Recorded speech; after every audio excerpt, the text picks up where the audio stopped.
waayahay daawadayaal ku soo dhawaada warkiyo fidsan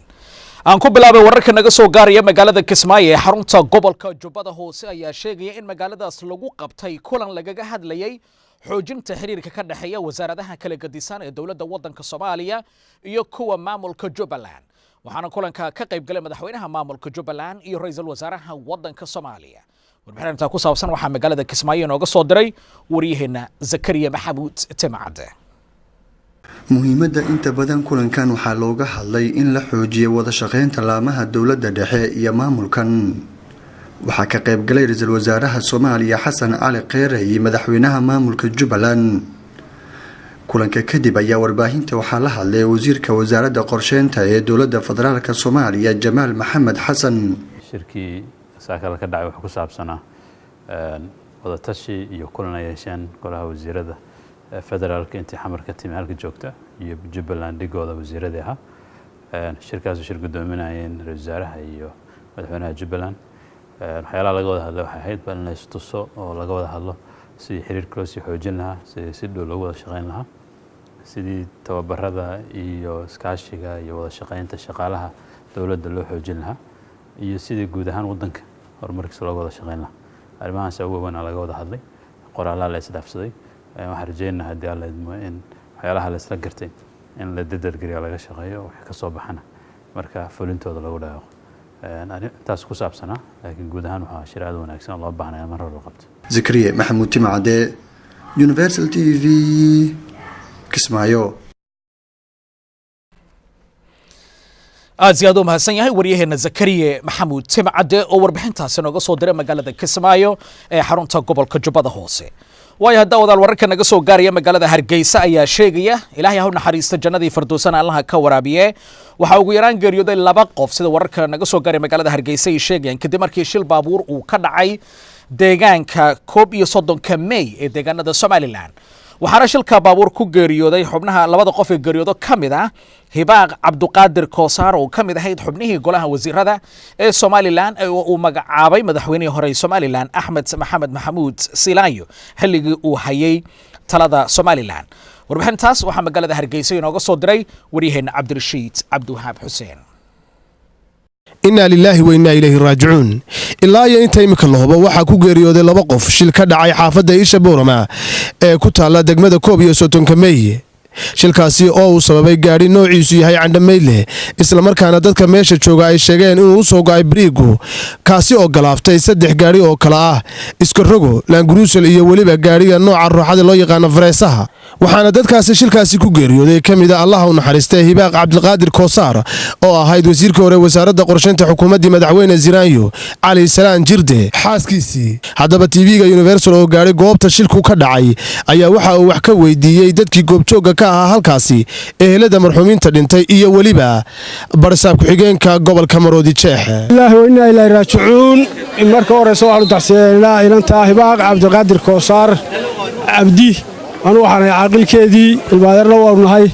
inanta safariyay imaan bawleen marka hore soo aanu ka taxsiinaa dhammaan eheladii Cali Shoombe iyo caruurteedii iyo dhammaan reer warsame siciidka ay ka baxday dhammaanteedba iyo reer Somaliland ba waan uga taxsiinaa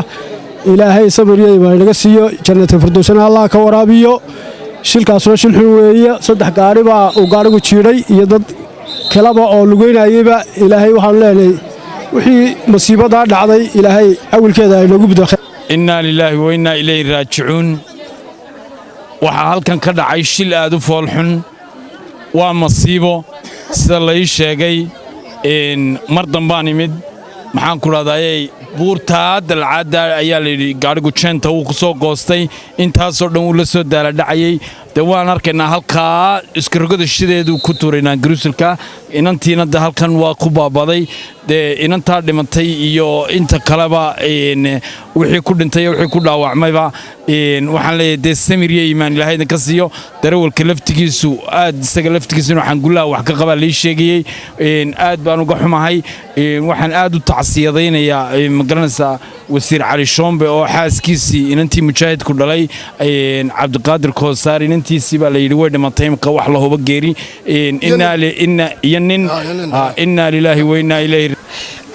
Axmed Maxamed Cabdi agaasimaha xaqsiinta ee wasaaradda gaashaandhigga uu ka mid yahay gaarigiisu isla markaana taagnaa markii uu shilkani dhacayay gaarigiisana uu yahay kan uu daba taaganahay laangruuselkan axmed agaasi bal nooga warran siduu shilkaasi markaa u dhacay shilkaasi waxaa u dhacay si kedisa filaan anigoo markaa gaariga meesha joojiyey oo niman la hadlaya ayaa baabuurku ka soo foolloobay dalcadda ina naxar dabeetana baabuur yaroo fareesoo gabadhi wadataan filayo ayuu soo qaatay labadii iswataa kayga dabeetana iskula duldhacay gaarigaygu halkaasuu ka soo duulay intaa masaafadaa u dhaxaysa cagamuu saarin halkaadu ku dhacayna waxa weye waa kuwaasoo waxa dilaacay maxaanku idhahdaa taayiradiina waa kuwaa qarxay daawihiina waa kaa wada jabay argagax baa nagu dhacay dabeeta waxay noqotay arrinta dadkan ku jira unbalbadbaadiya adigu waxaanu leenahay dee wixii ku dhintayna allaha u naxariisto wixii dhaawacana allaha bogsiyo dadkii baa markiiba nagu soo ururay qof waliba qofkii qaadi karayay buu qaaday dabeetana waxaa loo diray cusbitaalladii dalcaddani sideedaba waxay ku tahay maxaanku khatar weyn bay ku haysaa wax kaabada oo loo dhigayna ma jirto xadna ma laha waa dalcad si toos uga soo baxda ina naxar had iyo jeer alle dariiqana waxa la dhigaa baabuurta deegaanadoodii marka waxa weye de intaas maxaad maadaamad goobjooghay dhimashada iyo dhaawaca maxaad noo xaqiijin karta horta dhimashada iyo dhaawaca dadku markay kugu soo buuqaan qolo waliba baabuurkii laba dhinac buu leeyahay laba baabuurna meesha way ahaayeen qolo waliba waxay ku habsatay unkii anigu markaa waxaan arkay horta laba nin iyo gabadh waan arkay dhiigu madaxa kaga wada maran yahay marka waxa weeye si degdeg baa loo qaado dhakhtarkii loo geeyay waxay ku dambeeyeen war ma hayno goobta shilku ka dhacay oo ku taala xaafadda Aisha Buurama waxa soo gaaray barasaab ku-xigeenka gobolka Maroodi Jeex Khadar Baaruud oo isagu markaasi bal indheynayay siday wax u dhaceen shilkan oo keenay khasaare dhimasho iyo waliba dhaawac barasaab bismillaahir rahmaanir rahiim runtii waxa ka dhacay shil aad u fool xun ayaa goobtan ka dhacay waxaan aad uga taxsiinayaa walaalkay Cali Shoombe xaaskiisii ayaan oo geerida bartan ku dhimatay oo gaarigan wadatay ayaan sidoo ka taxsiinaya iyo labada qof ee kale saddexda qof ayaa ku geeriyooday dadkan la waa ku dhaawacmeen runtii gaadiidkan waaweyn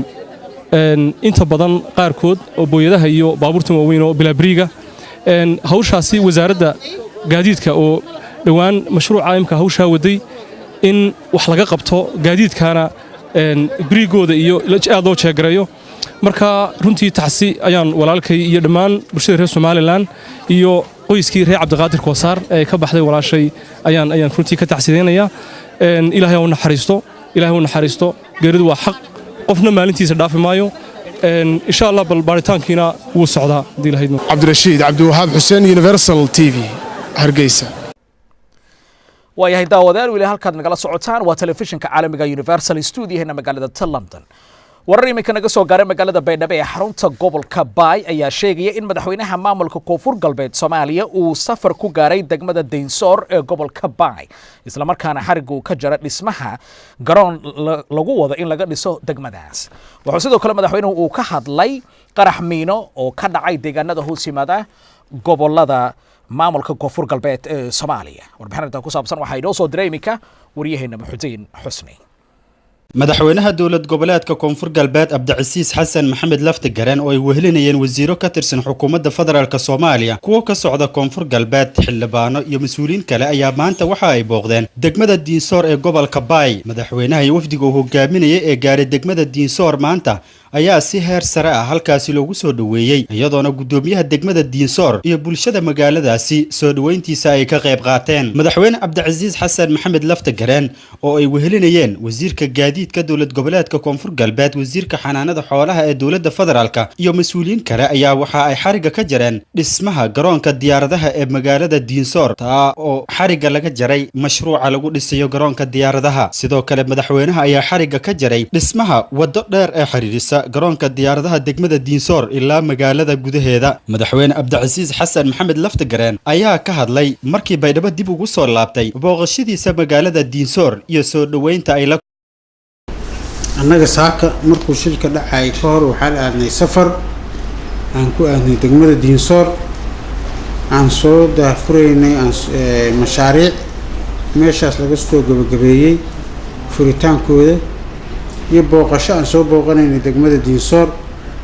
iyo sida ay ku nool yihiin xaaladooda say tahay baan u anbabaxnay si fiican baana loogu soo dhaweeyey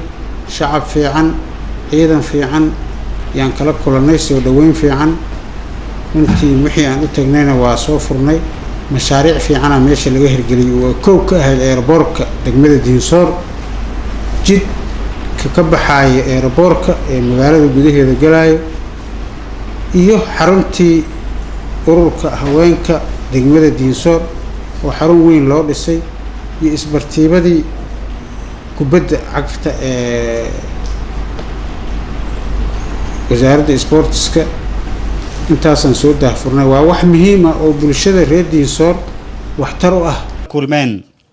dhinaca kale madaxweynaha dowlad goboleedka koonfur galbeed Cabdicasiis Xasan Maxamed Laftagareen waxa uu cambaareeyay qarax miino oo maanta dad shacaba ay ku waxyeeloobeen oo ka dhacay deegaanka Gofgaduud Buuray ee duleedka magaalada Baydhabo halka oo ay ku dhaawacmeen 30 qof oo mid kamid ah dhaawacii soo gaaray uu dhintay kuwa oo dhaawacyadooda la gaarsiiyay cisbitaalka magaalada Baydhabo madaxweynaha dowlad goboleedka ayaa cambaareeyay qaraxaasi markii uu ka soo laabtay safarka degmada Diinsoor inna lillahi wa inna ilayhi raaji'uun intii dhimatay Allah u naxariisto inta dhaawac ahna Allah caafiyo annaga safaran jirnay laakiin waa la soconay dhibaatada dhagar qabayaalka ay u mareegeen shacabka masaakiinta ah ayagoo joogo suuqa xoolaha oo wado shaqooyinkoodii iyo businesskoodii iyo noloshoodii la tacaalayo inay ku suubiyeen bam ay ku suubiyeen dhagar qabayaalkii aadan uga xunnahay ilaahay ha u naxariisto samir iyo iimaan Allah ka siiyo dadkii ehelka ahaa iyo qaraabada ahaa ay ka dhinteen xaaladda dhaawacyada dadka qaraxaasi waxyeelada ka soo gaadhay ayaa qaar ka mid ah laga deerinaya iyadoona madaxweynaha dowlad goboleedka koonfur galbeed uu amray in kuwa dhaawacyadooda ay culus yihiin si degdeg ah Muqdisho loogu qaado Muxudiin Xusni TV-ga caalamiga Universal Baydhabo maamulka gobolka Bari iyo mas'uuliyiinta magaalada Boosaaso ayaa ka qayb galay furitaanka mid kamid ah hoteelada cusub ee laga furay magaalada Boosaaso waxaana mas'uuliyiintu ay sheegeen in ay ka go'an tahay horumarinta bilicda magaaladaas warbixinta ku saabsan waxa magaalada Boosaaso inooga soo diray waryaheena Maxamed Madani magaalada Boosaaso ayaa laga daafuray hoteelka cusub ee Jaabir Balaas oo si casri ah loo dhisay waxaana xafladda lagu daafurayay ka qayb galay maamulka gobolka kan degmada Boosaaso ganacsato culimo awdiin iyo qaybaha kala duwan ee bulshada ku nool magaalada Boosaaso ganacsada daahir ayaanle oo ku hadlayay afka mulkiilaha hirgeliya hoteelkan cusub ayaa ugu horreyn goobta ka hadlay haddaad idinka warramo hoteelka wuxuu ku kooban yahay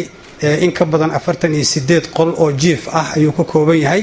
48daas qol wuxuu qaybsan yahay 3 qaybood qayb familiga waaweyn oo fadhiyada waaweyn iyo waxaas ku jiro VIP-da ah qaybo kale oo nafareenka ah qayb nafar qayb laba qofood seexanayso intaas isugu jira wuxuu kaloo leeyahay hoteelka wuxuu leeyahay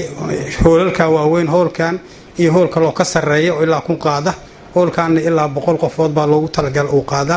restaurantigiisu leeyahay supermarketada iyo xafiisyada loo soo dhaweynayo laftigooda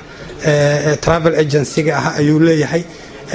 hoteelkan waxyaabaha baahidiisa waxaan ku talagalnay inuu solar iyo uu ku shaqeeyo laftigiisa iyo matooro laba matooro waaweyn wuxuu kaloo loo sameeyay warshad yaroo biyaha macaanaysa oo loogu talagalay faradhaqa xataa inuu biyo macaan u noqdo General Cabdullaahi Siciid Samatar iyo gudoomiyaha rugta ganacsiga Puntland Maxamuud Caydiid ayaa ka mid ahaa mas'uuliyiinta xafladda ka hadlay magaalada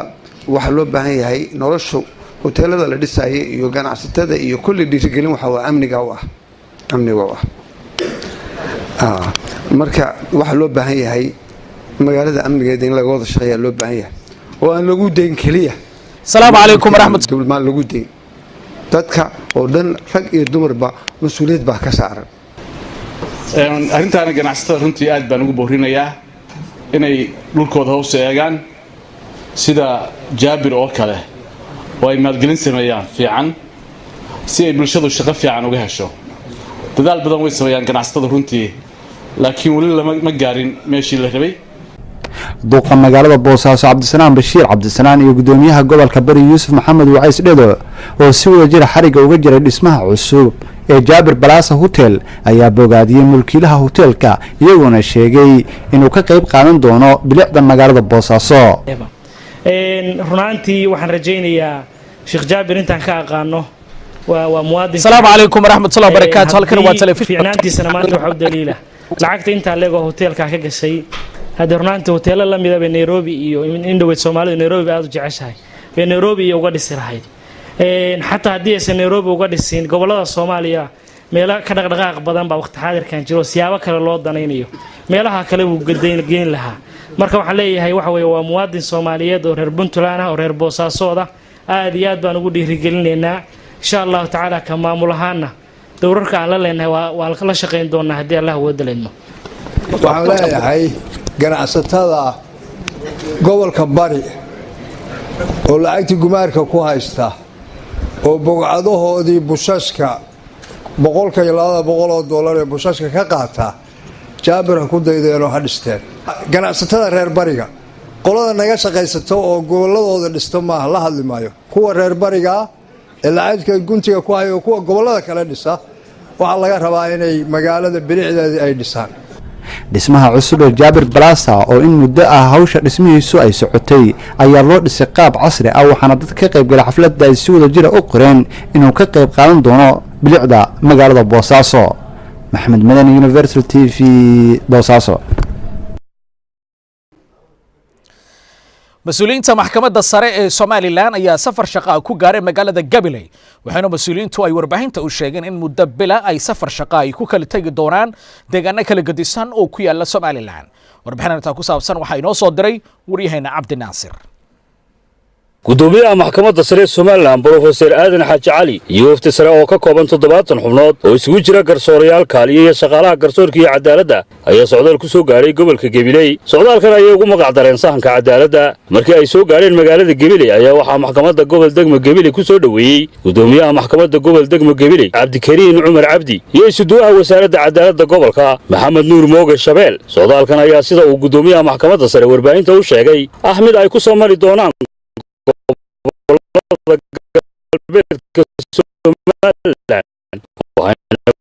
sugnaan doonaan muddo bil ah